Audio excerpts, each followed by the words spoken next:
Donc voilà, donc à partir de là, on peut parler des personnages, on va dire à partir de là. On peut parler des plus secondaires, je pense. Hein. Ce sera plus intéressant de parler du gros à la fin, mais c'est surtout les 7 qui sont assez secondaires dans cette saison, parce que... c'est ce qu'on disait, c'est que les boys, ils sont assez lassants.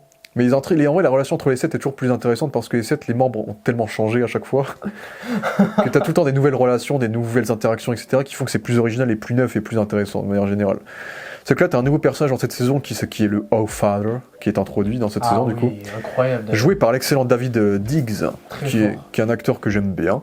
Et je trouve que l'acteur, c'est l'un des meilleurs ajouts de la saison. Je trouve que l'acteur est très très fort. Ah oui, non, mais vraiment.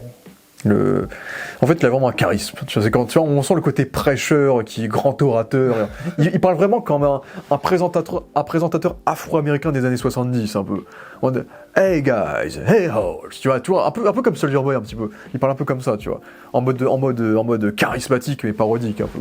Et je trouve que c'est un personnage des comics aussi. C'est un pédophile dans les comics parce que c'est le cliché du prêtre. Ça ils l'ont pas mis, mais du coup, je trouve que déjà son design est cool. J'aime bien son costume. Mais je trouve que mes personnages en tout cas avaient du charisme. Bon, il y a pas tout qui est parfait avec lui. C'est que là, le mariage forcé avec Ashley, il y a aucun développement. C'est juste là pour être là et juste pour set up sa mort après avec voilà. Mais ce qui était intéressant, c'était vraiment la rivalité qu'il avait avec Firecracker, où les deux étaient des faux culs en fait. Les deux mentaient quand ils se parlaient. Ils étaient en mode ouais, tu peux me dire tout ce que tu veux, ouais, je te respecte machin. Alors qu'en vrai les deux ils sont voilà. Qui va sucer le plus Homelander, tu vois. C'est clairement ça. Ouais, c'est un personnage, son pouvoir est sympa, tu vois, c'est littéralement dans la voix qu'il y a son pouvoir, donc c'est ça qui est intéressant. Rajouter un petit truc avec Annie où il était dans le même truc de catholicisme que Starlight, donc ça c'était intéressant, ça lui donnait un peu de background et on voit qu'en fait on peut plus rien pour lui parce que en gros on donne un peu sa backstory où en fait Dieu n'est jamais venu quand il aidait des pêcheurs quand il était enfant et tout, alors que Homelander lui au moins il est réel, il est là, tu vois. Donc c'est pour ça que en fait ça me fait un peu penser à Batman contre Superman où Dieu existe en fait et il est pas parfait. Alors que si Dieu existait, il s'en foutrait de nous un peu. Donc je trouve qu'il y a un peu ce côté-là qui fait qu'on peut vite fait comprendre le personnage un peu dans son état d'esprit. Et voilà, donc à partir de là, c'est un personnage qui est plus intéressant. Bon, c'est lui qui a la mort un peu comique de la saison. Je m'y attendais tellement pas, c'était si rapide, genre comme ça, non mais... La tête qui explose. Parce qu'en vrai, ils auraient pu faire une mort où en fait ils commenceraient à douter de Homelander et tout, et à le trahir. En vrai, je pense que ça serait arrivé, parce que à long terme, jamais Homelander aurait réussi à faire en sorte que tout le monde l'aime, c'est sûr. Mais vu qu'ils ont déjà fait cette mort-là à Firecracker, ils ont préféré donner la mort comique à lui, puisque lui c'est le nouveau perso, donc c'est pas dérangeant non plus. C'est une bonne mort, ouais, c'est la mort comique, et c'était la mort qui était là pour ensanglanter Yui une dernière fois aussi, c'était aussi ça. C'est aussi ça la vanne. Parce que ça, c'est un peu le truc qu'on a dans toutes les saisons, c'est Yui qui a plein de sang. Il fallait qu'il le soit une dernière fois, c'était aussi le truc. Donc, oui, il a goûté à tous les types, vraiment. Tous les types sanguins. Je pense qu'il a tous les types de sanguins maintenant dans sa bouche. Ah, il peut faire tous les dons qu'il veut, vraiment. Ouais. Mais c'est vrai que les séquences de gospel où il chante et tout, en vrai c'est très bien foutu. Ah non, j'ai adoré ça. C'est très très bien foutu. Il a vraiment une de ses voix. Le marketing parce que c'est un mec de Broadway à la base. Il a fait Hamilton, hein. Donc c'est pour ça qu'ils l'ont pris, hein, clairement. Mais le perso était sympa, ouais. Il marchait bien pour cette saison, pour l'intrigue qu'ils ont voulu développer sur cette saison notamment. Et en vrai, on peut faire la transition avec Firecracker, du coup. Firecracker, c'est un peu le même truc qu'au Fader, c'est qu'il est pris pour ses capacités d'oratrice, parce que dans la saison 4, on voyait qu'elle avait des pouvoirs de merde. C'était étincelle, tu vois. Mais du coup, ce qui est intéressant dans cette saison, c'est que dans cette saison, on casse un peu sa foi. C'est ça qui est intéressant. C'est que là, on met en jeu sa foi, c'est comme on veut faire en sorte que Homelander devienne Dieu. Même elle qui est à fond pro-Homelander et pour Homelander aussi, quand Homelander lui dit « Ouais, non, je suis pas le nouveau Jésus, je suis Dieu », et là, elle commence à douter clairement, et on le sait. Et du coup, j'avais bien aimé sa section, elle, où on développe sa backstory, où en fait, elle était catholique, et l'église de son enfance lui a sauvé la vie, machin, et du coup, elle a l'église est sur le point de se faire liquider par les églises de Homelander. Et je pense que c'est une des meilleures séquences d'acting de cette saison, la séquence à la télé, où elle est en train de pleurer, on voit qu'elle veut pas le dire, mais elle est en train de traiter son ancien prêtre, figure paternelle de pédophile. Il dit que son église soutient Starlight, et à cause d'elle, en fait, toute la famille qui lui restait, en fait, et sa foi de Jésus, etc., disparaît quand elle détruit ça à son passé, en fait. C'est ça qui est intéressant. Et on la voit en train de jouer de façon exagérée, comme dans toutes ces séquences, où elle est très, très parodique dans son jeu, mais elle verse sa larme, on voit qu'elle veut pas le dire. Et je trouve que ça rend le personnage pathétique, en fait, c'est aussi ça. C'est qu'elle subit Homelander, Et elle essaye de se forcer à croire Homelander, elle le croit pas, elle se force à le croire, et donc elle est prête à tuer tous ses principes pour ça, quoi.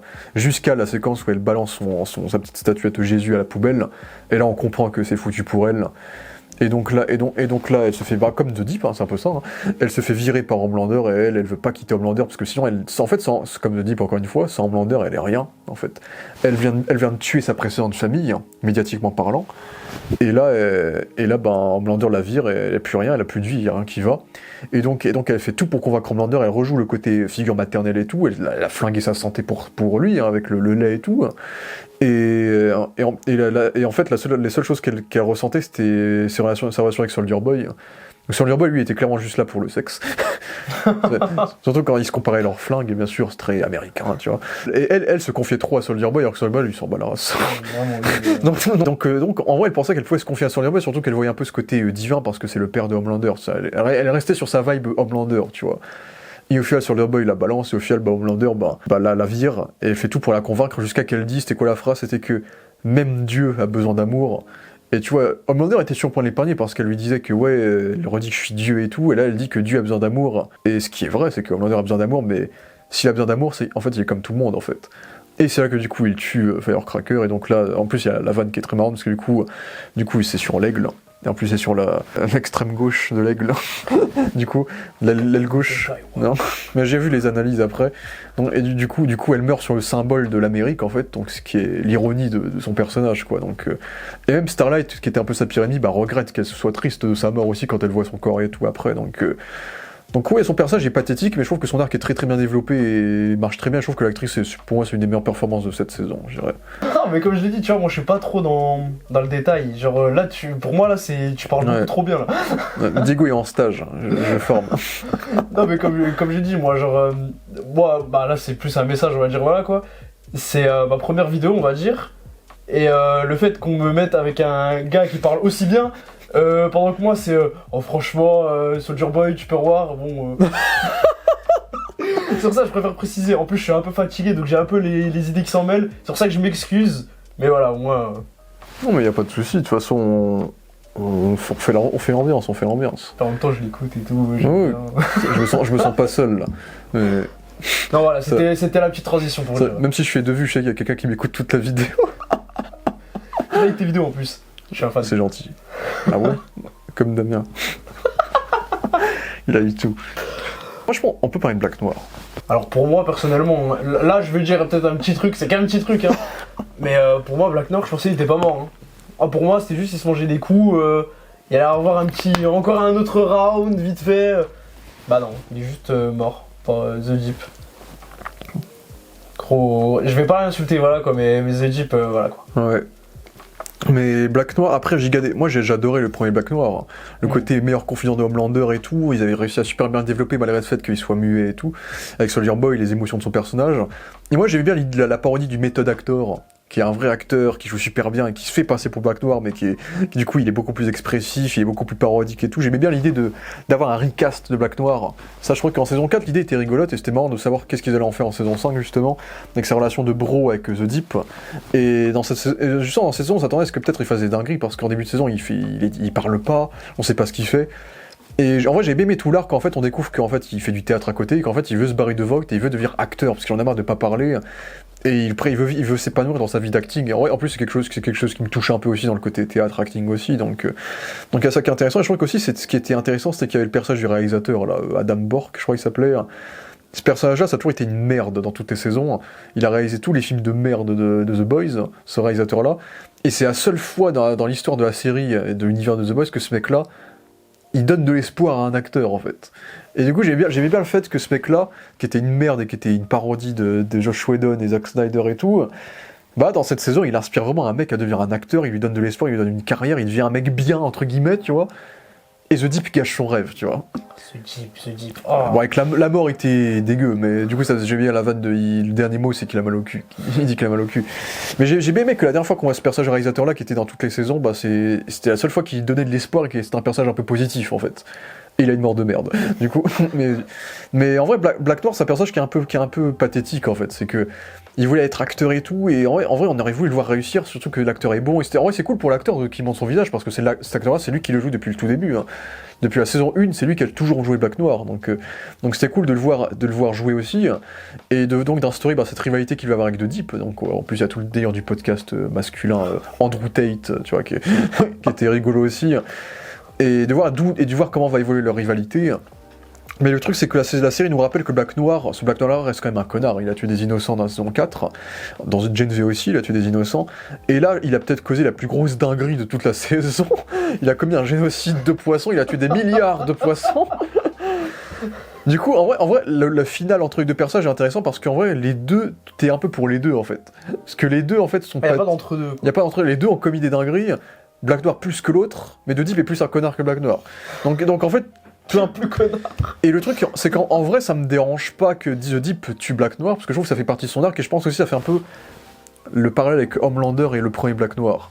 C'est que Homelander, son confident, c'était le premier Black Noir, ensuite il découvre que le premier Black Noir le trahit, il le tue. Et là, The Deep, en fait, il devient de plus en plus comme Homelander, et en fait, il tue son seul confident, son bro, qui était Black Noir aussi. Donc je pense que c'était ça l'idée dans l'idée scénaristique du truc.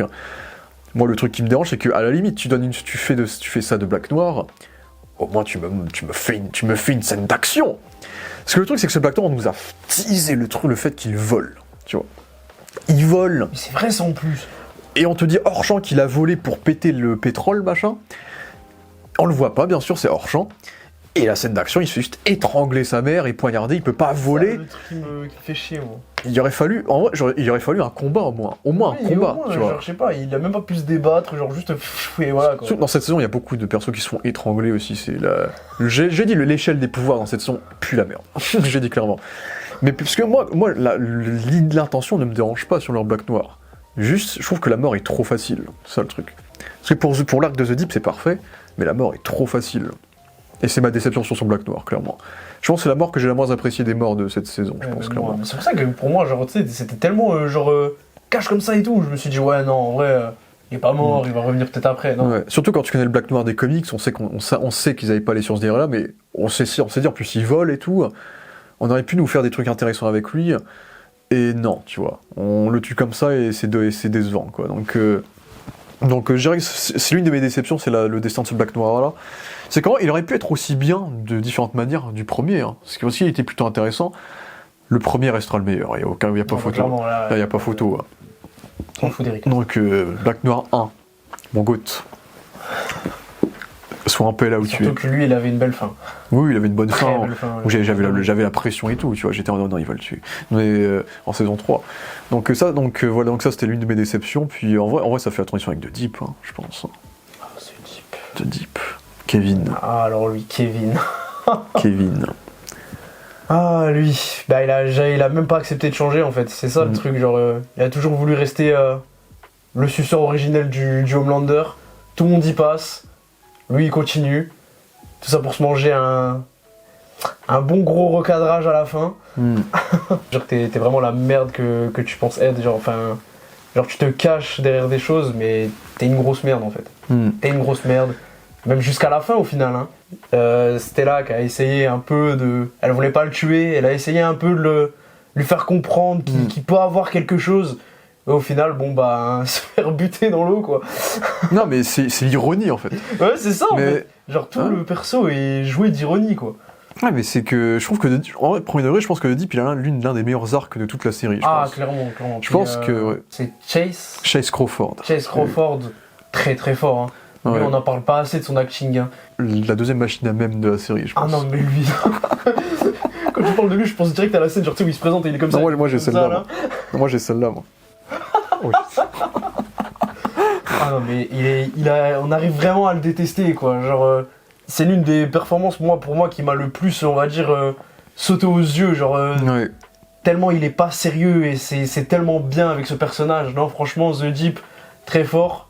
J'ai apprécié, mais bon, pas forcément les antécédents, mais non, j'ai apprécié The Deep. Mais en fait, je trouve The Boys est très très bon pour réussir à rendre des personnages qui sont des connards finis, pathétiques. Mais du coup, on a de la peine pour eux. Ouais, vraiment. Alors qu'ils ont commis les plus grosses conneries du monde. Je dis que tout ce qu'ils font, en même temps, ils ont fait certes des choses horribles, Mais genre, le scénario fait que, ouais, quand même, tu commences à t'attacher un peu, tu les vois. Ouais, c'est que The Deep, il a toujours été une merde.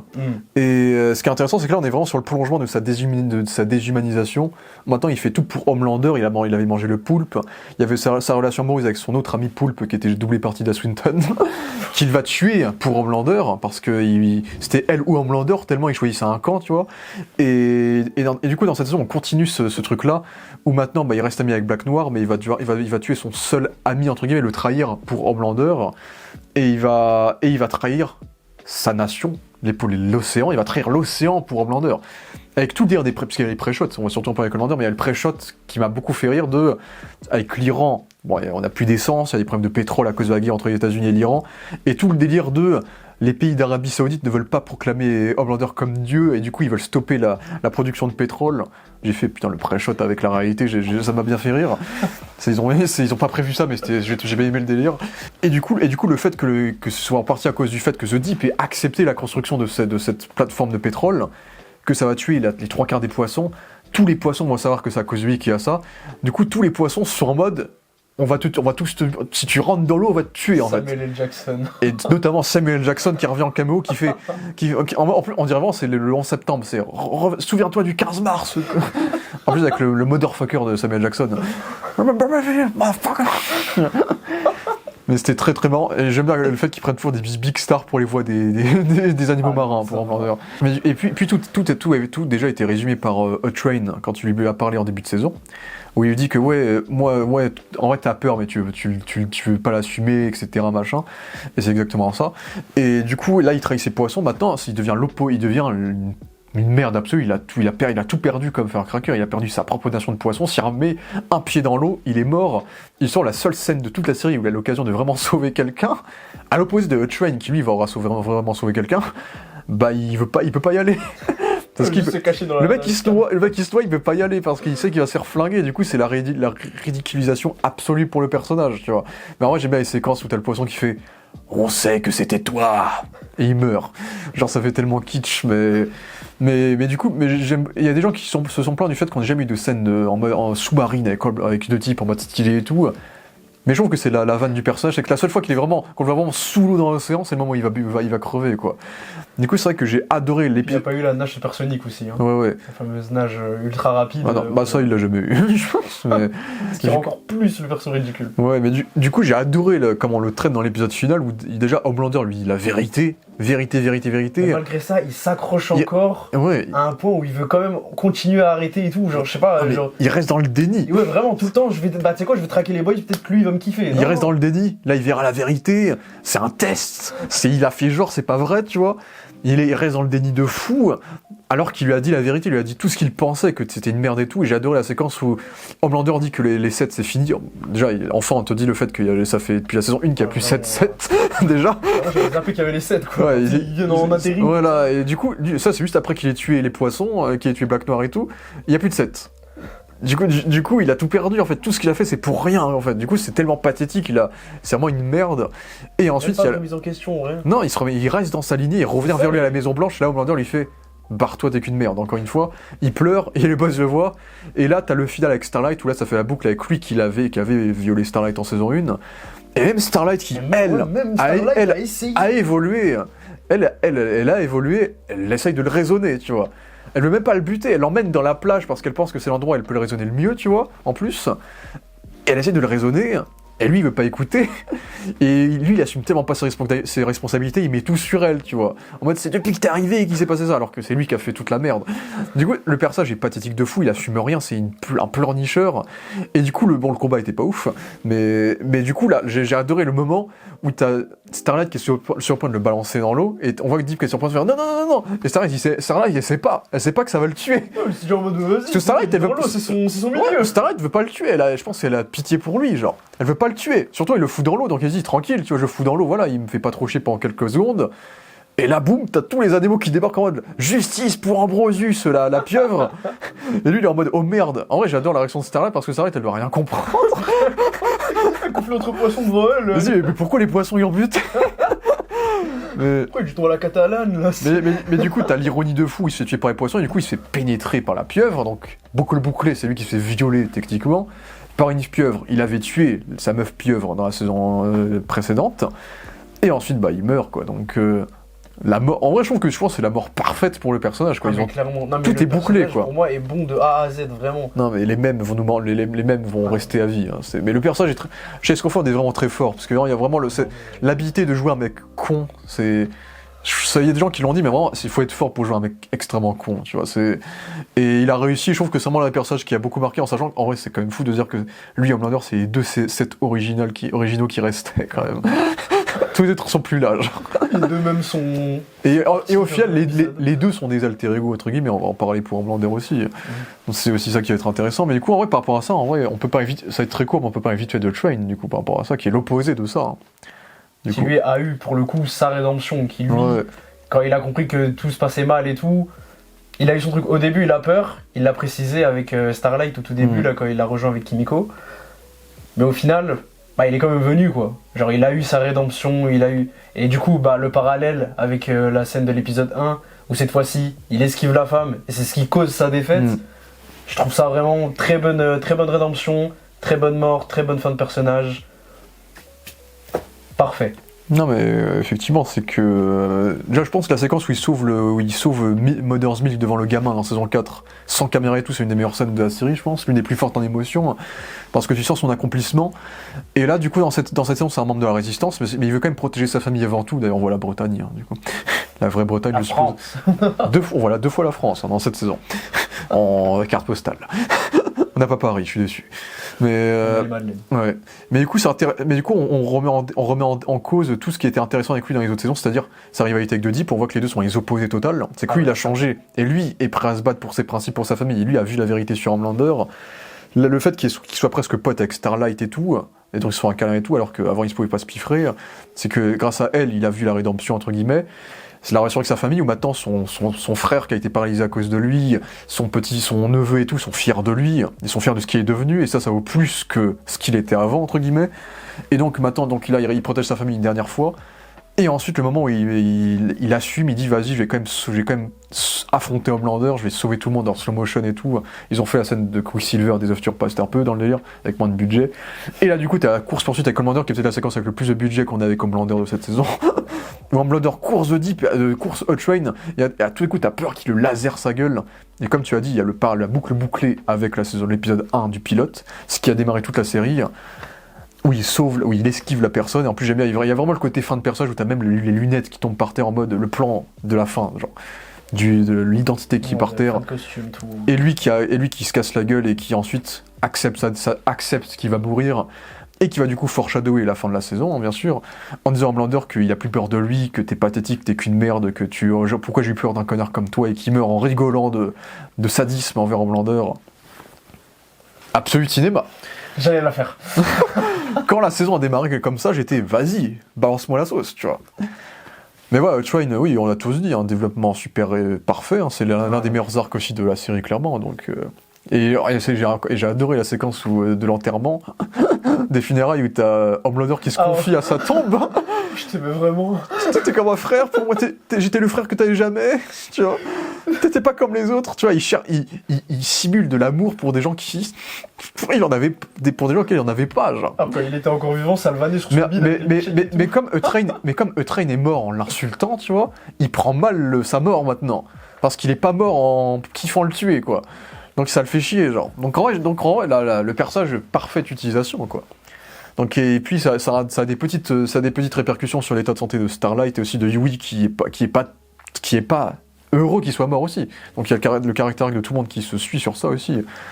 Donc il y a ça qui est intéressant sur ce personnage là, donc il est vraiment réussi. Putain, Sage. Pourquoi toi? T'étais censée être la plus intelligente. Pourquoi? Putain, Sister Sage, quel personnage.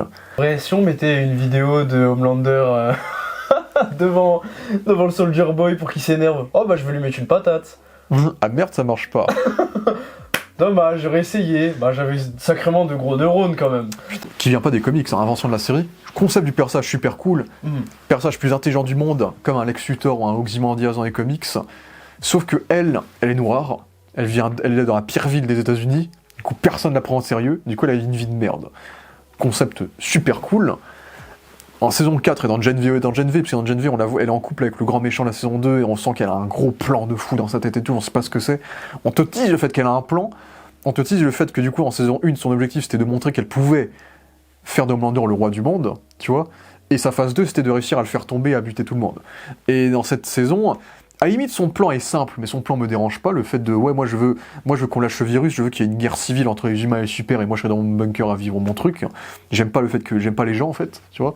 Je suis intelligente et j'en ai marre de comprendre les gens, ils me cassent les couilles. Tout le monde est trop con à côté de moi, tu vois.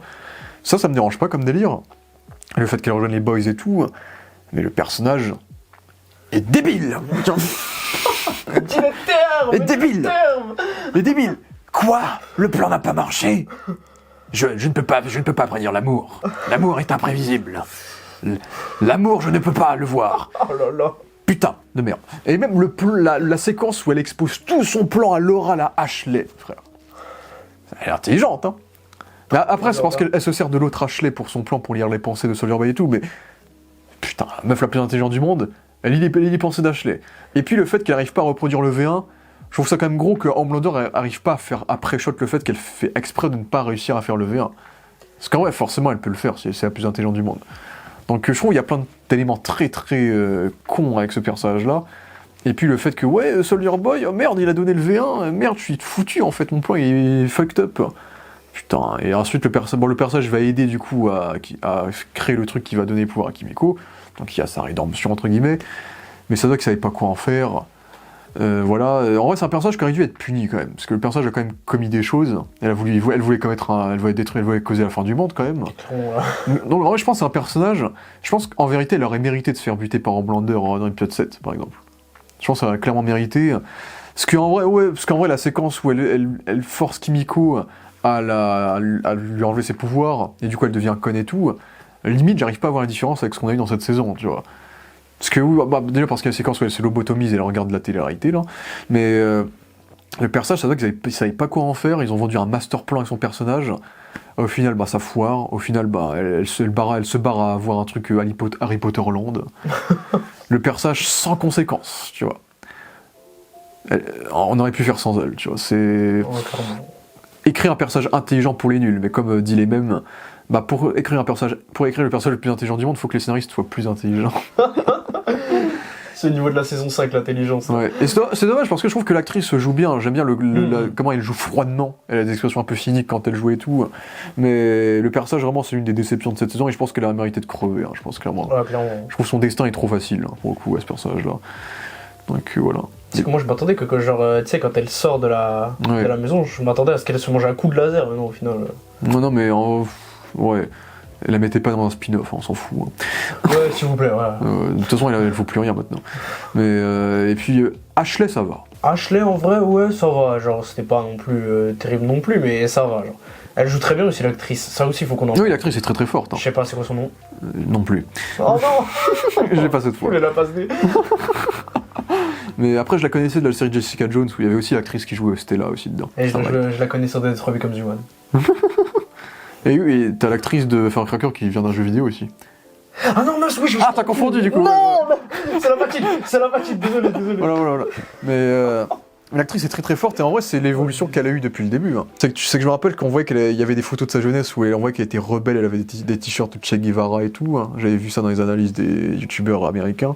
Et en gros, tu vois, je me rappelle en fin de saison 3, elle savait que Maeve avait survécu, elle avait vu les caméras de surveillance, elle les avait supprimées, tu vois. Donc il y avait le début de rébellion, et puis en saison 4, elle a aidé E-Train à faire des trucs. Sauf qu'à la fin, elle n'avait pas accepté le fait de quitter la tour avec E-Train. Et c'est pour ça que durant toute cette saison, elle a tellement pas de couilles qu'en fait, elle se donne du V pour qu'Homelander la tue pas, parce qu'elle est plus humaine du coup. Et du coup, là, on nous avait caché son pouvoir et tout, et là, du coup, on découvre son pouvoir. Les gens ont été déçus, mais moi, je trouve que c'est marrant, son pouvoir. Ashley Jedusor. C'est Voldemort, Gollum, tu vois. En fait, t'as la petite voix dans sa tête qui est un visage dans son crâne, en fait. Et en plus, le détail que j'aime bien, c'est que son... Ouais, du coup, je me demandais pourquoi elle a un œil crevé. En fait, elle a qu'un œil parce qu'en fait, c'est le troisième œil, en fait. Ah, ok. C'est l'œil philosophique de la sagesse, tu vois. Donc je pense que c'est pour ça qu'ils ont fait ça, justement. Donc c'est l'œil qui lui dit la vérité, qui lui dit les bonnes choses, entre guillemets. Et en vrai, j'ai trouvé ça rigolo le fait que durant toute la saison, bah, elle parle. Il y a une Ashley qui est gentille, une Ashley qui est méchante, et elle est tiraillée toute la saison. Elle devient présidente, mais on le ressent tellement pas, tellement elle est pas puissante en fait. Et c'est que à la fin qu'elle se dit bon, il faut que je me bouge le cul, et que là, du coup, elle sauve les boys. Et puis sa fin était rigolote avec ouais, moi je reste présidente, hein, t'inquiète et tout, et poum. Transition FBI. FBI, voilà. En vrai, je pense qu'elle aura une meilleure vie en prison que dans toute la série, Ah, voilà, oui. où elle perdait ses cheveux et tout. Mais ouais, en vrai, il fallait la punir. Elle a quand même laissé plein de choses passer aussi. Donc elle a fait plein de choses pour monter aux échelons qu'elle avait monté. Bon, donc il fallait qu'elle paye aussi. Donc je trouve que son personnage marchait plutôt bien, surtout qu'elle était là depuis le début de la série. Donc je trouve que ça marchait bien pour elle. Pour Vogt, il y avait aussi Stan Edgar. Il y a tout ce qui touche à ça. Stan Edgar, Casse-Fring. Qui fait que du casse-fring, hein, bien sûr. Oui, il a toujours fait. Toujours charismatique ce gars, de toute façon. Ouais, toujours du flow, hein, toujours. Mais après, ils ont fait comme dans le comics. Et dans le comics, le patron de Vogt, c'est l'un des. Il survit à la fin du comics, il survit à Homelander. Et la thématique du comics The Boys, ça a toujours été que le capitalisme survivra toujours. C'est peu importe qu'il y ait des super-héros, des apocalypses, des machins. Le capitalisme sera toujours là, le marketing existera toujours, il y aura toujours des échanges d'argent, etc. Et on a plus ou moins la même chose dans cette saison-là, du coup. J'ai bien aimé le fait qu'au moins, contrairement au comics où il a aucun défaut, c'est que Homelander lui fait pas du tout peur, son cœur ne bouge pas, genre. Bah ils ont quand même rajouté le fait que le délire de sa petite fille, donc il y a quand même cette vulnérabilité-là qui est intéressante. Mais en dehors de ça, j'ai bien le fait qu'on rappelle quand même qu'il reste un connard, et donc quand il trahit les boys, j'aime beaucoup la séquence où il parle à la crème, justement. Où il lui dit que le capitalisme gagnera toujours, que ton grand-père, il a essayé de nous avoir, il nous a donné des difficultés, mais on a quand même gagné et tout. Et ça préchote le fait qu'à la fin, il survit du coup à la saison. Et j'aime beaucoup la séquence où il parle du coup à Homelander et à Soldier Boy, où limite il veut que Homelander le tue parce qu'il en a marre. Et il se fout de sa gueule, il le provoque totalement parce qu'il a pas peur de lui. Et d'ailleurs, ils ont pris des lignes des comics. Toute la ligne où il dit est-ce que tu as déjà fait quelque chose d'original dans ta vie ? C'est un truc qu'ils ont pris directement du comics d'ailleurs, et j'ai bien aimé ce délire-là, où il dit que tu me tueras pas parce que t'as besoin de tes figures paternelles, donc il comprend le personnage.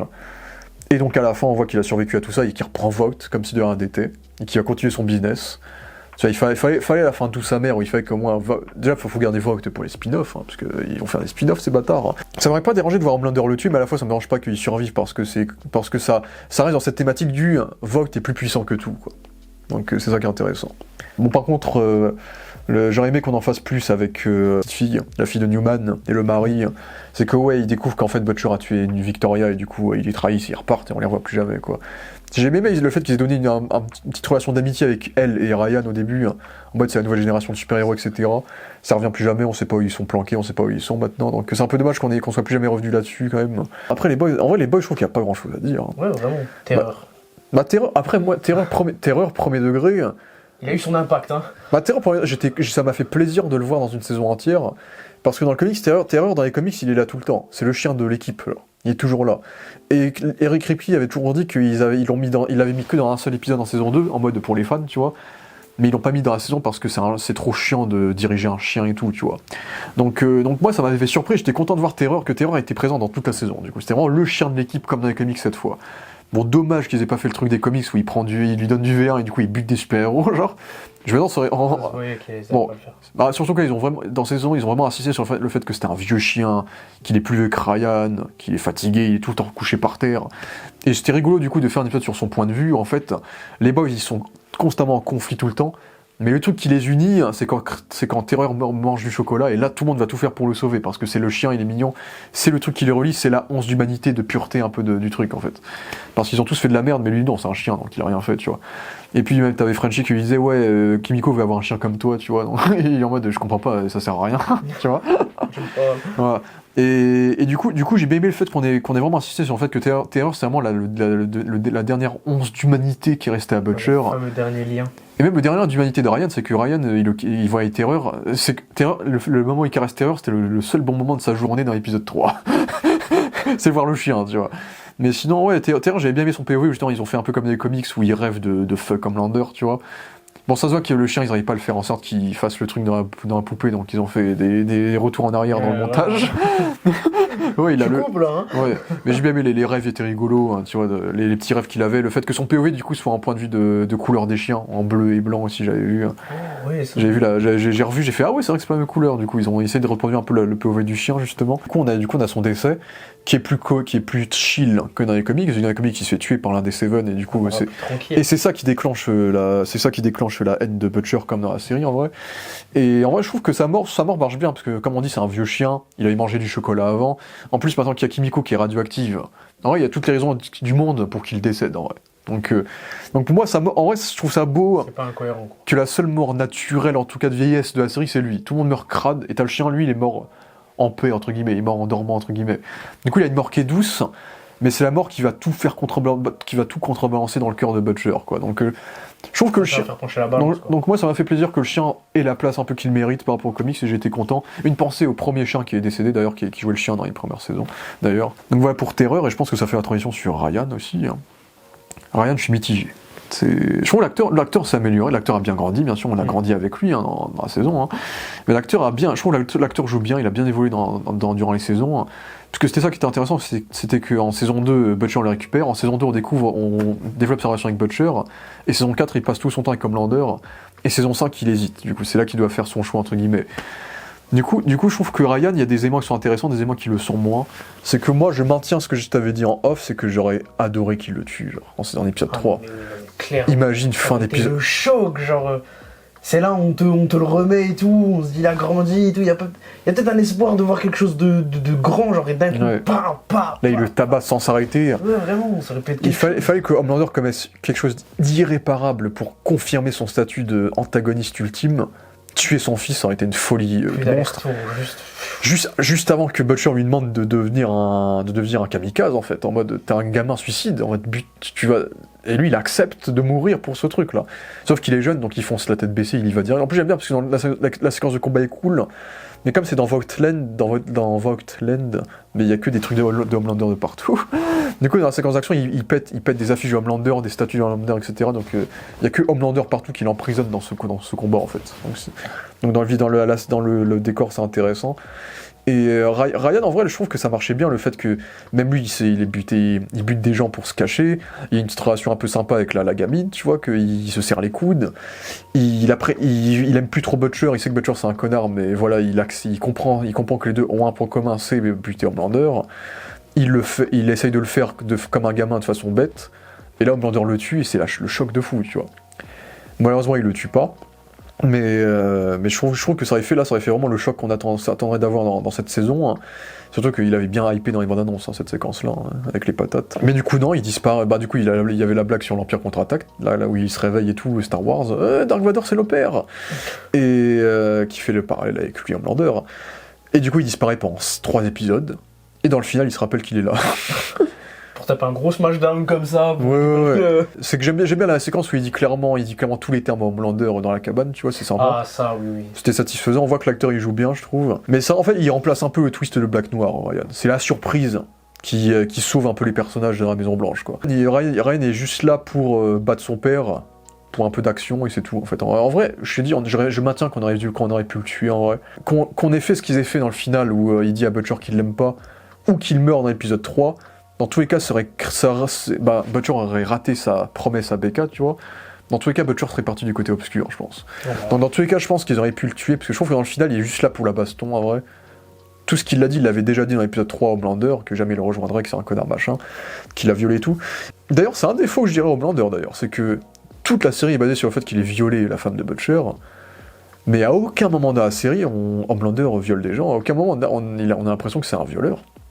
Homelander, il a toujours eu ce côté enfantin, qui est pas trop dans le sexe, tu vois. Ça, c'est vrai que ça, c'est un défaut global de toute la série, c'est que tout est basé sur ça. Mais en vrai, Homelander, il a pas un comportement de violeur. C'est autant Soldier Boy, je le vois bien, tu vois. Enfin, lui. Mais Homelander, il est trop enfantin dans sa tête, il est trop psychopathe. Et en vrai, si on l'avait vu faire un truc similaire dans la série, ça aurait été cohérent, mais le fait qu'il ait jamais fait. Je trouve que c'est bizarre dans le personnage, ça m'a toujours paru bizarre qu'il ait violé elle. Mais Soldier Boy, Homelander, j'ai jamais vu en tant que violeur, quoi. C'est. Ouais, je sais pas. Parce qu'Homelander, il a jamais violé des gens, il a jamais pris de drogue, il a jamais pris d'alcool, tu vois. C'est juste, il boit du lait, il est taré, quoi. Donc ça c'est le truc, oui, donc ça c'est un détail, mais c'est un gros détail par rapport à la série, quoi. Mais c'est vrai que Ryan, je sais pas si je suis fan ou pas du fait qu'il ait plus ses pouvoirs, du coup. Parce qu'en vrai ça aurait pu être l'avenir de Vought, ça aurait pu être l'avenir de l'univers de The Boys, peut-être un The Boys qui se finit sur un vrai Superman héroïque à la fin de l'univers, ça aurait pu être cool, tu vois. L'espoir un peu. Qui est d'autant plus le fils du Homelander. Ouais, le fils du Homelander, puisque c'est Jésus. C'est le truc, c'est le Jésus un peu, c'est censé être Jésus dans l'image du Homelander, justement. Donc ça aurait pu être intéressant, là le fait qu'il ait... Et surtout que c'est le premier enfant qui est né naturellement avec des pouvoirs. Du coup, est-ce que c'est cohérent que il perd le V à cause de Kimiko? Parce que c'est pas le V injecté, c'est dans son ADN, ça fait partie de lui, genre. Donc je sais pas si j'aime bien le fait qu'il soit humain normal ou pas. C'est que oui, le personnage a subi tellement de choses que maintenant qu'il ait une vie normale, que la crème l'adopte. Ce qui était la promesse qu'il avait fait à Butcher en saison 4, j'ai vu ça sur Twitter, du coup. Donc c'est bien écrit. Je suis content que maintenant il va avoir une vie normale, entre guillemets. Mais il y a une partie de moi qui me dit que ça aurait été intéressant que on nous ait montré un Homelander gentil à la fin, et que ce soit lui, que en fait, lui il garde ses pouvoirs et qu'en fait il devienne l'opposé de Homelander dans 20 ans, tu vois. Je pense que ça aurait pu être intéressant quand même. Après je comprends le fait que ouais, il affronte Homelander et Homelander meurt, mais ça veut pas dire qu'il approuve Butcher pour autant, et il dit aussi à Butcher que non, je vivrai pas avec toi, tu vois. Donc toi aussi t'es un connard. Genre. Donc son choix c'est aucun des deux. C'est la fin de son arc, c'est que je choisis aucun des deux, quoi. Je choisis moi, quoi. Donc ça c'est bien. Mais son arc, je pense qu'on aurait pu faire, c'est je suis tiraillé, je sais pas, trop. Je suis tiraillé. Très tiraillé. Oh là là, le niveau. Je suis comme vous là, j'écoute en même temps, C'est vous en 3D. C'est les nouvelles IA. Ouais, et puis les boys, la crème, y a pas grand chose à dire, hein, comme j'ai dit. C'est que la crème, en fait, on comprend déjà, ça fait longtemps qu'on connaît son personnage, c'est un Butcher gentil, c'est un vrai père de famille, papa, il est beaucoup plus humain que Butcher. Lui, là, dans cette saison, il a perdu un peu plus espoir parce qu'il était dans un camp pendant 1 an, il se bat de façon clandestine, il met des t-shirts Britney Spears, ce qu'il y avait que ça. Mais il garde quand même son côté paternel avec la parodie de Raven qui sauve. Et tu vois, il y a la séquence où il dit à Butcher, non, j'oublie que ma famille existe pour que je m'en consacre dans ce combat-là et pour que je meure s'il le faut, tu vois. Il y a eu sa revanche avec le Love Sausage, tu vois. Ils ont accompli pas mal de trucs. Bon, la vengeance avec Soldier Boy, ils l'ont pas trop fait, parce que normalement, Soldier Boy, il a tué un peu sa famille. Il y a 2-3 moments où on voit qu'il en fait, il devient cynique parce qu'il se dit, putain, le mec qui a tué toute ma famille est immortel, putain. Et du coup, il en rigole et tout. Mais c'est dommage qu'il n'y ait pas d'accomplissement avec Soldier Boy parce que Soldier Boy a un spin-off, donc faut pas le tuer. Donc dommage qu'il n'y ait pas. C'est le seul qui a pas sa vraie revanche, entre guillemets, c'est ça qui est dommage. Mais je trouve que l'acteur est très bon et c'est un peu le vrai daron de l'équipe, quoi. C'est lui qui donne de l'espoir. Quand il donne de l'espoir à Starlight, ouais, on m'a appelé la crème parce que ça, et donc toi aussi t'es quelqu'un de bien et tout. Mais c'est vrai que c'est pas un personnage qui évolue de fou, c'est un personnage qui tourne en rond depuis 3 saisons en vérité. Et donc à la fin, il a sa fin logique, où du coup il se remarie avec sa femme, d'ailleurs sa femme qui est jouée par une actrice de Fallout, hein, donc j'ai oublié que c'était elle, hein, parce qu'elle n'était pas connue avant Fallout. Et du coup il adopte Ryan, ce qui est cohérent parce que lui c'est un vrai père, et donc il a le droit à son happy ending, oui, qui est intéressant, contrairement aux comics c'est pas du tout ça, que ce soit le personnage ou la fin du personnage. Donc voilà, en vrai il y a vraiment pas grand chose à dire que de plus que ça sur lui, hein, dans ce côté-là, c'est... voilà. Le Frenchie Kimiko, là c'est cool de voir Kimiko parler, c'était l'accomplissement de la saison 4, c'est que Frenchie qui se fait arrêter, là elle parle enfin, c'est le trauma qui sort, ça c'était intéressant. Mais quelle déception de l'avoir parlé en tiktokeuse, quoi. Kimiko qui lâche des gros mots et des insultes. Putain. Elle a 8 ans et demi, genre. Non, en vrai, on aurait pu s'attendre à tellement mieux de Kimiko, c'est que comme elle était mieux, elle était différente des autres, et en ayant gagné une voix, elle devient juste comme les autres, en fait. Du coup, c'est pas intéressant. Après, en fin de saison, elle sera beaucoup plus calme, quand même, parce qu'en début de saison, ils arrêtaient pas de faire l'amour, hein. Ah non, mais ça y allait, hein. Putain, frère, c'est là, ils ont jamais été aussi heureux que dans cette saison, hein, d'ailleurs. Parce que là justement, on insiste beaucoup sur le fait qu'ils veulent vivre ensemble, adopter une femme, un chien, déménager. Le côté, l'un des deux va mourir, tu vois bien que l'un des deux va mourir, tu vois. Je trouve qu'il y a trop de scènes parce que en vrai, c'est vrai que je trouve la relation un peu tourne trop en rond depuis 3 saisons. Parce que Frenchie avait ralenti la relation parce qu'il avait fait son truc avec sa relation homosexuelle avec l'autre gars là. Et du coup, ça avait ralenti alors la relation. Et ils font leur premier baiser qu'en saison 4, ils font leur premier baiser. On sent qu'ils reconfirment, ça fait 5 saisons. C'est les feux de l'amour. Tu vois, c'est un peu ça le truc. Tu vois, on développe des éléments intéressants. Tu vois, j'ai bien aimé la séquence où elle rencontre la copine de Bombsight, qui vient de films racistes des années 80 de l'époque, tu vois, ou dont elle est fan, elle est ouais, j'ai appris l'anglais grâce à tes films racistes et tout, mais j'ai bien et tout. Tu vois, c'est bien parce qu'il y a le côté inspiration, tu vois, et beaucoup de personnages ont cet idéal-là, notamment Starlight avec Queen Maeve au début de la série, et ça c'est intéressant, et puis il y a des séquences qui sont intéressantes où lui, il laisse la fille de Newman partir parce qu'il voit en cette fille-là son enfance à elle qui était dégueu et qui était horrible. Du coup, elle veut pas que d'autres enfants vivent comme elle, quoi. Vivent ce qu'elle a vécu, elle, parce qu'elle a énormément souffert. Donc c'est un personnage qui souffre beaucoup jusqu'à du coup la mort de Frenchie, du coup. Elle aussi, elle est en mode suicidaire, je suis prêt à mourir. Parce que du coup, il y a tout le délire de l'immortalité dans cette saison qui tourne en rond. Au début, c'était quoi? Au début, il y avait que le virus, il y avait pas le V1 encore. Au début, c'est le virus, et elle est en mode, le virus, c'est une souffrance absolue, je ne veux pas mourir du virus. Mais toi, tu survivras, tu vois. Et je suis prêt à tout pour que tu survives, toi. Ensuite, elle est en mode, maintenant, je suis prêt à mourir du virus tant que toi tu survis et tant que ça tu Homelander, etc. Et puis il y a le truc du V1, et on est en mode, est-ce que je prends le V1 pour être immortel au cas où, tu vois. Et c'est là que tu avais tout le discours de, je ne veux pas le prendre, je le prendrai pour te faire plaisir toi, mais je ne veux pas le prendre parce que être immortel, c'est horrible en fait. C'est te voir mourir de vieillesse et moi ne pas mourir, quoi. Donc il y a le conflit de l'immortalité, de vivre ensemble qui est intéressant, qui marche plutôt bien avec les deux. Jusqu'au moment, du coup, elle acquiert les pouvoirs de Soldier Boy, et puis pareil, ce truc-là, putain. Le virus, il marche pas. Le V1, on va surtout en parler avec Homelander, mais voilà, il marche pas. Il marche, donc ça fout la merde pour eux. Et avant-dernier épisode, si, on peut reprendre les pouvoirs de Soldier Boy, putain, on n'y a pas pensé. Hein. C'est scénario 1, scénario 2. On a le plan 3 aussi. C'est vraiment que des enchaînements de plans. C'est pas un scénario cette saison, comme on l'a dit. Mais du coup, elle a les pouvoirs de Homelander. De Soldier Boy, elle est pour de Soldier Boy. En vrai, j'aime bien le fait que la mort de Frenchie la re-rende muette de nouveau. Ça, en mode traumatisme. En mode PTSD de nouveau, j'ai bien aimé l'idée. Et le fait qu'elle redevienne vénère, du coup. Donc on a un peu la prime Kimiko, justement. Donc t'as Butcher qui est en mode, ouais, je vais t'utiliser comme une arme, là où Yui lui donne un peu d'humanité, bien sûr. Bon, Butcher a toujours été comme ça, hein, avec elle. Et du coup, t'as le combat final, où c'est vrai que autant c'est bien pour elle, au moins elle sert à quelque chose dans un truc, c'est que c'est elle qui va enlever les pouvoirs de tout le monde, du coup. Et du coup, t'as la séquence finale avec Frenchie où il est en mode. La fameuse scène un peu en mode shonen, Dragon Ball. En mode shonen, en mode. C'est pas mon cœur, c'est ton cœur. Tu peux le faire. Ouais. Oh, c'est bon, j'ai fait mieux.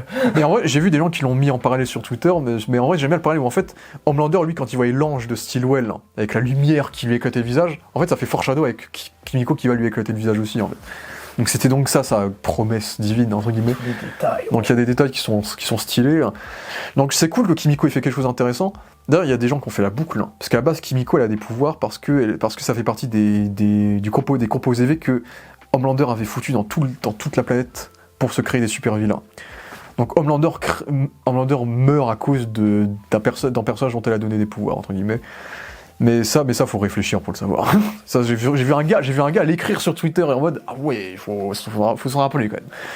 Mais après, c'est vrai que je sais pas si c'est si intéressant que ça, ce soit elle qui enlève les pouvoirs de Homelander. On en parlera avec Soldier Boy, mais je pense que thématiquement, ça aurait été plus intéressant que ce soit Soldier Boy qui le fasse que Kimiko. Parce que Kimiko, elle a pas de grosse. En fait, dans le combat final, t'as Butcher et Ryan, eux, ils ont une vraie relation avec Homelander. C'est important que eux soient là.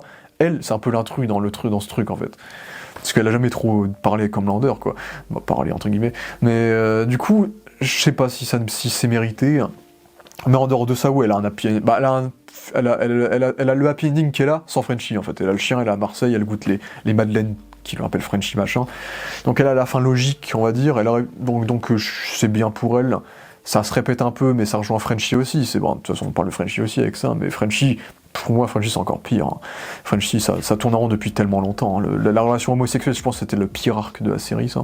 C'était horrible. Tout le monde a oublié au passage. Je l'avais oublié, hein. C'est quand j'ai vu des gens le poster, j'ai fait, oh putain, ça y est, ça. Hein. Putain, ça a fait perdre tellement de temps dans leur relation. Ce que j'aime bien avec Frenchie, c'est peut-être celui qui a le plus de coronets. C'est grâce à lui que Soldier Boy va battre le mec plante, parce qu'il va le provoquer. Et c'est en provoquant Homelander qui va du coup distraire Homelander, donc ce qui va mener à son décès du coup. Où là on va comprendre à quel point ce personnage-là il a commis d'énormes atrocités, il est traumatisé par tous les meurtres qu'il a commis. Donc lui aussi il va consoler Starlight qui est traumatisé par ça à cause des morts qu'elle a causés à cause de sa rébellion, etc. Donc il y a ça qui est intéressant. Mais sinon, ouais, on fait un peu comme dans la saison 1. En saison 1 c'était pareil, en saison 1 il avait distrait Homelander. Pour que les boys puissent buter en translucide. Ah oui, dans le canon. Et là, du coup, il meurt un peu pareil. Du coup, là, pareil, il distrait Homelander, même si je trouve que la scène est quand même très conne. Hein.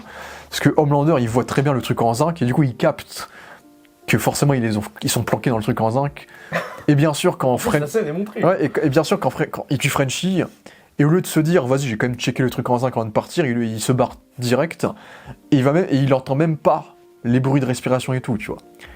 Déjà c'était la seule fois de la série que là, il utilisait ces putains de rayons X, quand même, mais le reste, non, il utilisait pas l'odorat, les oreilles, non, tu vois. Il a juste vu Frenchie, il a fait piou, et il est resté que sur lui, quoi. Mais Frenchie, je trouve que, ouais, l'amour, c'est grâce à lui que Sister Sledge devient gentil, machin, l'amour c'est bien, c'est imprévisible, machin. Mais la mort est trop gentille, je trouve. Je trouve que la mort est trop gentille pour The Boys, c'est trop cliché. Le coup de... Ah bah déjà, la mort est hors champ, déjà. C'est qu'on a vu dans les vidéos, dans les photos de making-of, qu'en gros, il a mis son doigt comme ça, et qu'il l'a ouvert le ventre, du coup, Homelander. Et c'est de ça qu'il est mort. J'aurais pensé que ce serait les couilles, puisqu'il l'avait insulté avec ses couilles. Et puis le fait que est-ce que t'as jamais dansé dans ta vie, qui rappelle la comédie musicale qu'ils avaient fait en saison 3. Et du coup, bah, il meurt, bah, il a du sang, on sait pas comment Homelander l'a tué, comment il a été sadique. Je trouve qu'Homelander, il serait plus sadique que ça, tu vois, il le démontrait sa mère, je pense, il aurait pas juste fait ça, et il meurt, comme ça il meurt, il a le temps de tout dire à Kimiko avant de mourir, quoi. Il a le temps de dire tout ce qu'il pense, il met 10 minutes à mourir, tu vois, la mort cliché la mort cliché de film, tu vois. Ouais, mon cœur, je t'aime. Bon, ça dure 5 minutes, il a pas toujours pas mort, et là il meurt, tu vois. Je suis sous la lumière, mon cœur. La mort est trop gentille. La mort est beaucoup trop gentille. J'aurais aimé quelque chose de plus sale, en mode vraiment violent, vraiment choc, tu vois. En mode Kimiko, elle sort du truc en zinc, et là, il a son corps, tu vois. Tu fais putain, de merde, hein, tu vois. Là, c'était un peu trop cliché, un peu trop gentillet, tu vois. C'était les bisounours, un peu, donc... Mais ouais, le personnage est sympa, mais je trouve qu'en tournait en rond, on aurait pu le buter depuis 2 saisons, je pense. Donc, s'il y en avait un à buter, c'était bien lui. Je pense que lui, il me saoulait plus que les autres. Surtout que c'est pas un vrai français, donc... Traître. Oh, la phrase de fou. Ouais, c'est un étranger. Des 2 pays. Hein. Amérique, France. Sioniste. Et puis Starlight, pareil, en tournant, un peu... En vrai, ça, j'aime bien l'idée que ça vient le symbole d'une résistance, tu vois. Et que depuis, elle a évolué, que depuis 1 an, elle a fait des missions pour ralentir Vought, elle a engagé les gens de Gen V pour ralentir Vought et tout, c'est cool, tu vois. Et justement, elle est traumatisée par ça, elle est suicidaire limite, tu vois. J'aime bien le fait que dans l'épisode 1, elle sauve Frenchie, qui est important pour le virus, plutôt que Yui. Elle est limite plus consacrée à sa mission de battre Homelander que de sauver son amour, quoi. Donc je trouve que ça, idéologiquement parlant, c'est intéressant de la voir se déshumaniser, devenir aussi aigri, alcool et dépressif que Queen Maeve dans les premières saisons. Et elle s'auto-compare à ça. Et on fait le parler avec sa relation avec Marie de Gen V, du coup, et Gen V la voyait un peu comme son héroïne et tout. Sauf que ça, c'était surtout développé dans Gen V, et dans cette saison, on s'en bat un peu les couilles. Mais comme j'ai dit, ses pouvoirs, on aurait mérité, même si dans les 2 derniers épisodes, elle bat les gens qu'elle affronte, quand même. J'aurais aimé qu'on ait des séquences plus stylées avec ses pouvoirs, montrer à quel point elle est devenue puissante, surtout que maintenant qu'elle vole. Je pense que la meilleure utilisation de ses pouvoirs dans cette saison, c'est le moment où elle aveugle Homelander dans le premier épisode, ça c'était stylé. Mais sinon, c'est vrai que ses pouvoirs, ils arrivent plus à les rendre aussi cool qu'avant, ça c'est dommage. Mais sinon, je trouve que l'actrice fait toujours le taf, hein. On va pas parler de... Surtout qu'elle a dit qu'elle était très, très malade durant le tournage, tout, parce que il y a sa maladie, hein, donc on va pas en parler... des haters, voilà, donc qui critiquent le physique. mais du coup c'est un personnage qui est tiraillé en mode ouais mais j'ai causé des morts, je suis pas quelqu'un de bien, je suis une merde, mais puis là ils te font le remake de X-Men 2 avec le père machin qui non c'était là, l'amour c'est important, je t'aime ma fille et tout, va sauver ton amour, deviens gentil, je fais putain de merde, et voilà, et à chaque épisode il faut que quelqu'un le console. Frenchie, tu sais Frenchie, ouais moi aussi j'ai tué plein de monde, je sais ce que c'est, mais le plus beau cadeau qu'on puisse les faire, c'est de vivre pour leur sacrifice, tu vois. Et ensuite, c'est Mother's Milk dans l'avant-dernier épisode, qu'en mode, tu sais pourquoi on m'appelle Mother's Milk ? Bah t'es pareil que moi. Il faut garder espoir. Je fais putain, il faut... En fait, elle est tout le temps dépressive. Faut tout le temps que quelqu'un lui fasse un discours pour la consoler, putain. Merde, putain. Et il faut attendre le final pour qu'enfin elle pose ses... Bah non, il en a pas. Sur la table, et que là, elle bat The Deep, et que c'est elle maintenant qui motive The Deep, tu vois. C'est enfin celle qui prend le rôle, putain. Et ça marche pas du coup, mais du coup elle base The Deep, elle a sa grosse scène d'action avec The Deep, et à la fin de la série du coup, elle vit heureux, en plus ce que j'aime bien c'est qu'elle a le code couleur du coup de Starlight, elle est en jaune et blanc à la fin, donc là elle assume enfin le fait qu'elle soit une vraie héroïne, c'est que maintenant, quand dans la radio on entend qu'il y a des problèmes d'accident, bah elle va sauver les gens, elle est enceinte, c'est la représentation de l'espoir, de l'avenir, bon, je trouve ça très bizarre, c'est quand même très bizarre le fait que le gosse s'appelle Robin, Ouais, j'avoue que c'est assez glauque quand même. Le nommer d'après l'ex de... C'est un peu bizarre quand même. Après, j'ai pas les détails, donc à tout moment, il y a un truc de fou Ouais, qui fait que... Mais c'est pour l'instant, je trouve ça bien respecté. Mais c'est vrai que Starlight, elle est tellement passée de nouvelles membres des sets à grande figure de résistance. Et là, juste, elle bosse dans un magasin d'audiovisuel, tu vois. Mais elle sauve quand même des gens entre-temps. Mais en fait, elle mérite sa vie normale. C'est un personnage qui a tellement subi. Et je trouve que son arc est plutôt réussi. C'est juste que son arc global est plutôt réussi. Mais dans cette saison 4, ça tourne aussi en rond, tu vois. Yui un peu moins, je sais pas, Yui. C'est que Yui, moi j'ai bien aimé ce qu'ils avaient fait de lui en saison 4. En saison 4, il morfle. En fait, Yui, il était en train de prendre cher en saison 4 avec la mort de son père, ce qu'il a vécu avec Tech Knight, etc. Et là, c'est le seul qui représente l'espoir dans cette saison. Déjà, Jack Wade, je trouve qu'il est toujours aussi bon, c'est vraiment le mec le plus feel-good de la série. Vraiment, quand tu le vois, t'es content, c'est le good guy. Jack Wade, pour le coup, c'est aussi un très bon acteur. C'est quasiment le personnage. Techniquement, lui et Stella, c'est les personnages principaux de la série. Vu que c'est eux qui vivent le mythe, le monomythe de Campbell. Les deux jeunes héros qui sont menés à un nouveau monde et qui sont au courant de rien, qui vont évoluer, etc. C'est eux les deux héros jeunes qui ont grandi dans le truc et qui vont s'en sortir à la fin. Donc, mais Yui, c'est vraiment lui, dans le contre-concentration, il garde espoir, même quand Homelander le provoque en butant tout le monde autour de lui, il garde espoir aussi, en disant que moi j'ai des amis contrairement à toi et tout. Mais il a quand même des remords, c'est que Yui, contrairement aux autres, il reste le même depuis la saison 1. Il a causé des choses, il y a des gens qui sont morts quand même à cause de lui, notamment Translucide, et du coup il est traumatisé quand il voit le fils de Translucide, qu'il va pas réussir à sauver du coup. Donc il a des traumatismes quand même. Mais il garde espoir constamment durant toute la saison, et la seule fois qu'il le perd, c'est quand Homelander prend le V. Et ce qui est très marrant, c'est qu'en fait, ce qui va lui donner espoir, c'est Butcher, en fait.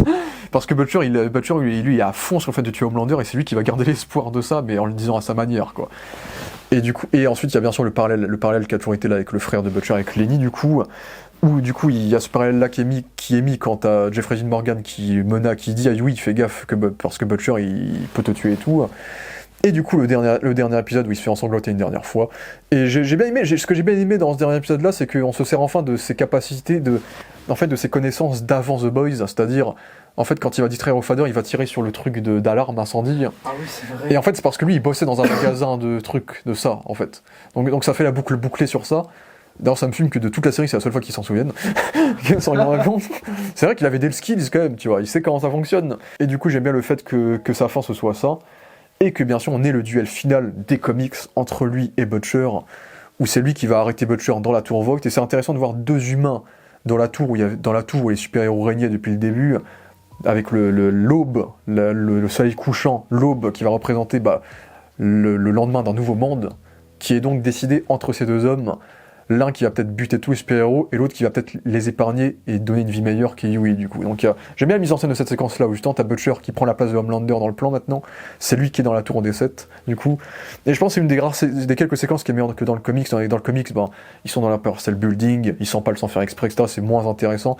Là, on sent vraiment que Yui veut pas faire ce qu'il fait, mais on sent que maintenant il est capable de tuer des gens, il est capable de se défendre, de se battre, de frapper Butcher, on sent qu'il a grandi, tout en étant resté le même dans son cœur, quoi. Donc je trouve que ça marche super bien, et du coup ça fait que le final entre les deux, entre ce grand frère, petit frère entre guillemets, est super touchant par rapport à Yui, du coup, qui va accompagner Butcher dans la douceur entre guillemets, et puis toute la fin de la saison est un parallèle total avec du coup le début de la série, du coup, où il refuse de rejoindre des trucs des trucs de super-héros avec le président des États-Unis qui était le mec des autres saisons, du coup, qui est aussi un acteur du Supernatural d'ailleurs, c'est pour ça qu'il était là.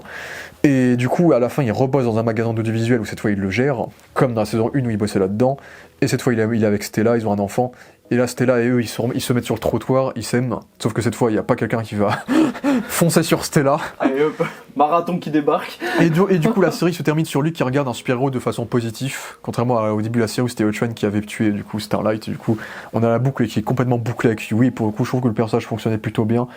Même si on a très vite compris l'idée, il y a beaucoup de séquences où j'étais en mode « Oh, pas encore », tu vois. C'est que, en vrai, je pense que cette saison, ça va être un enfer à mater en binge-watching, je pense. Une fois par semaine, ça passe parce que tu profites de l'épisode, parce que c'est la seule, t'as que 1 heure dans la semaine, tu vois. Alors que si tu regardes les 8 heures d'un coup, ça va être tellement chiant. Le milieu de saison va être tellement long et chiant, tellement ça parle. Mais Yui a eu un bon arc quand même, je dirais. J'ai mon père qui me raconte une histoire, je suis trop heureux, moi. Je suis Franklin la tortue. En fait, ce que j'aime bien avec Julien, c'est le mec qui analyse Julien. Bon, l'analyse. Ce que j'aime bien avec lui, c'est que genre il a tous les détails, il s'informe de fou, il est trop carré sur ces choses-là.